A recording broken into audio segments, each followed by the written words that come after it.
Éric Rispin, bonsoir. Bonsoir. Alors vous êtes le directeur de l'association Adapt 72, une association qui, entre autres, aide les seniors dans leur recherche d'emploi.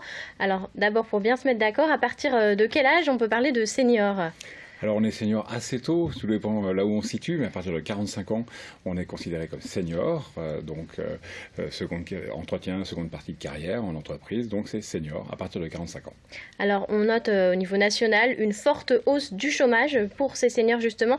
Qu'en est-il en Sarthe? Est-ce que le département suit le niveau national? Le département est conforme au niveau national. La hausse du chômage pour les seniors est à l'identique, avec des pics pour les personnes qui ont plus de 50 ans, plus de 55 ans, éventuellement ceux qui ont une problématique de santé, qui ont une reconnaissance travailleur handicapé aussi. C'est accentué au fur et à mesure des problématiques et de l'âge.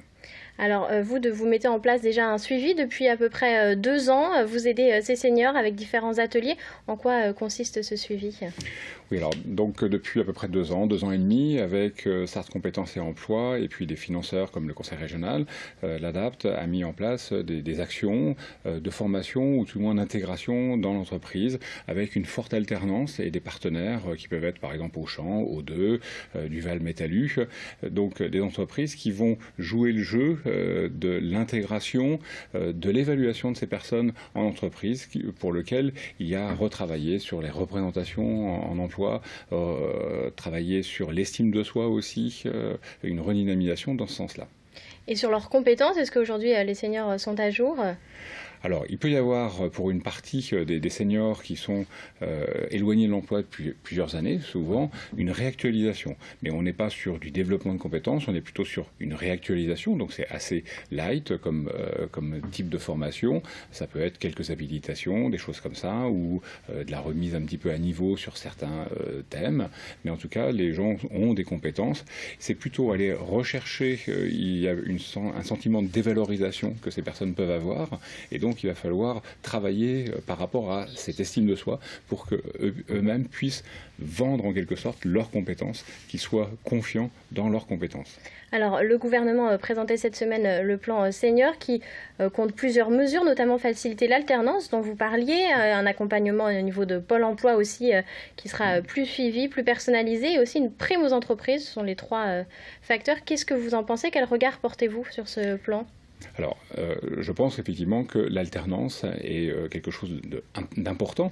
Là, ce qui va vraiment changer, c'est que ça va être des contrats d'alternance qui sont proposés aux entreprises, donc ils vont pouvoir embaucher des personnes avec un travail qui peut être fait, tel que je l'ai expliqué tout à l'heure, sur l'estime de soi, sur les comportements attendus en entreprise, lorsque les personnes sont au chômage depuis longtemps, qu'ils soient jeunes ou vieux, mais en tout cas, il peut y avoir une distorsion entre les attendus des entreprises et la représentation de ce que peut en avoir chacun. Éventuellement, ce qu'on évoquait tout à l'heure, une remise à niveau de certaines compétences. Donc l'alternance va servir à ça et pour vraiment valoriser ces personnes. Donc c'est vraiment une bonne chose sur l'alternance. Le suivi personnalisé de Pôle emploi aussi, vous voyez ça d'un bon œil ? On voit ça d'un bon œil parce qu'effectivement, ces personnes ont tendance à souvent retomber rapidement, à avoir... donc l'estime de soi fonctionne avec, c'est-à-dire qu'avec une descente un petit peu au fur et à mesure. Un manque de motivation un petit peu. Alors voilà, c'est plutôt un manque vraiment de sa propre représentation, d'avoir on va dire de façon un petit peu crue la niaque pour continuer à chercher. Et donc le fait que Pôle emploi puisse avoir un accompagnement renforcé, c'est-à-dire tous les mois qu'il y ait un conseiller emploi qui puisse suivre ces personnes, ça veut dire certainement que pour Pôle emploi, il va falloir avoir des portefeuilles moins importants. Donc il va falloir réorganiser peut-être pour un certain nombre de conseillers ces personnes-là, le suivi de ces personnes-là. Donc ça me semble important. Par rapport à la prime, je ne pense pas qu'on ait des responsables d'entreprise qui travaillent uniquement à la prime. C'est un plus. C'est à entendre, effectivement ça aide au démarrage, mais c'est pas un facteur déclenchant. C'est pas une solution cette prime. Ça va être un plus. Très bien. C'est les compétences attendues surtout et l'emploi bien évidemment qui sont importants. Merci beaucoup Éric Rispin d'être venu sur notre plateau. Merci.